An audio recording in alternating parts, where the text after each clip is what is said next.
স্পষ্টতই আমরা জানি ভিক্টোরি উইথ অ্যাশ এবং আপডেট সম্পর্কে এখন বেশ শান্ত।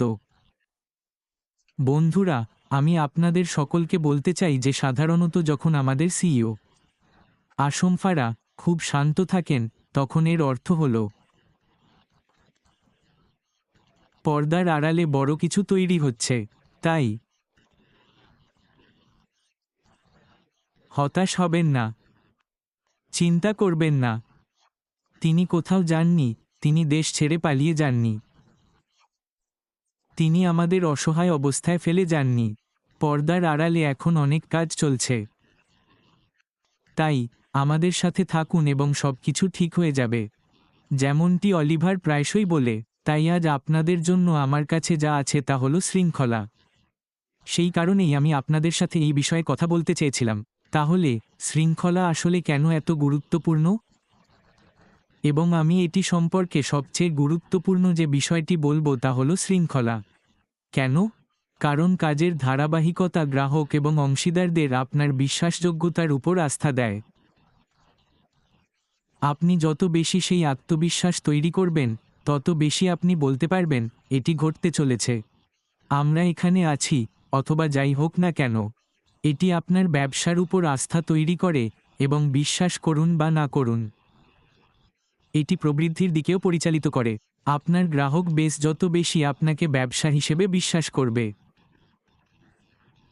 তত বেশি গ্রাহকরা আপনাকে এবং আপনার ব্যবসায়িক মডেলকে বিশ্বাস করবে, যার অর্থ তারা আপনার প্রতি আরও আকৃষ্ট হবে। সুতরাং এটি বিভ্রান্তি রোধ করে, এবং যখন টেকসই সম্প্রসারণের কথা আসে, তখন এটি ধাপে ধাপে পদ্ধতির জন্য অনুমতি দেয়। এটি আত্মতুষ্টিকেও উল্লেখযোগ্যভাবে হ্রাস করে। ধারাবাহিক প্রচেষ্টা ব্যবসাগুলিকে উদ্ভূত চ্যালেঞ্জ এবং বাধাগুলি মোকাবেলা করতে সহায়তা করে। যদি আপনি সেই বিশ্বাস তৈরি করে থাকেন, সামনের ঝড়গুলি মোকাবেলা করার সম্ভাবনা এটি দেখায়। ধন্যবাদ ব্রিসিলা, ডি ক্লাবে যোগদানের জন্য। ধন্যবাদ, এটা আপনার জন্য খুবই ভালো। এবং পরিশেষে এটি এমন একটি সংস্কৃতি তৈরি করতে সহায়তা করে, যেখানে স্পষ্ট ব্যবস্থা সহ একটি সুশৃঙ্খল পরিবেশ দলের সমন্বয় এবং জবাবদিহিতা বৃদ্ধি করে, যার ফলে ধারাবাহিক কর্মক্ষমতা বৃদ্ধি পায়। আমি মনে করি ব্যবসায় আমাদের সকলের জন্য এটি শেখার প্রক্রিয়ার অংশ, কিভাবে নিজেকে শৃঙ্খলাবদ্ধ হতে হবে এবং কিভাবে সেই শৃঙ্খলা অন্যদের কাছে পৌঁছে দিতে হবে। আপনাকে যা অর্জন করতে চান তা কিভাবে প্রদান করতে হবে এবং কিভাবে প্রতিলিপি করতে হবে। যদি তুমি অন্যদের প্রশিক্ষণ দেওয়ার এবং তাদের কিভাবে এটি করতে হয় তা শেখানোর শৃঙ্খলা রাখতে পারো, তাহলে তুমি এমন লোকদের একটি বিশাল নেটওয়ার্ক তৈরি করবে যারা সবাই তোমার কাজের প্রতিলিপি তৈরি করবে। এটাই আসল লক্ষ্য, এটাই হলো প্রথম এবং প্রধান কাজ, যা বেশিরভাগ উদ্যোক্তা, বেশিরভাগ নেতা এবং ব্যবসার মধ্যে বিক্রয় পরিবেশের লোকেরা প্রতিদিন করার চেষ্টা করে।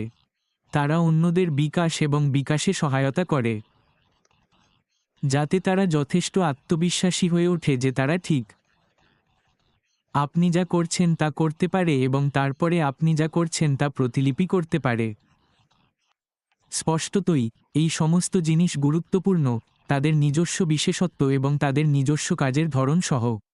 কিন্তু যদি তাদের মধ্যে সেই মৌলিক শৃঙ্খলা থাকে যা আপনি তাদের মধ্যে স্থাপন করেছেন এবং তাদের শিখিয়েছেন এবং তাদের কাছে দেখিয়েছেন, তাহলে তুমি অবশ্যই তোমার নিজের ব্যবসায় অত্যন্ত সফল হতে চলেছে, কারণ তারা সাফল্যের সেই সঠিক পদ্ধতিটি প্রতিলিপি করছে। এবং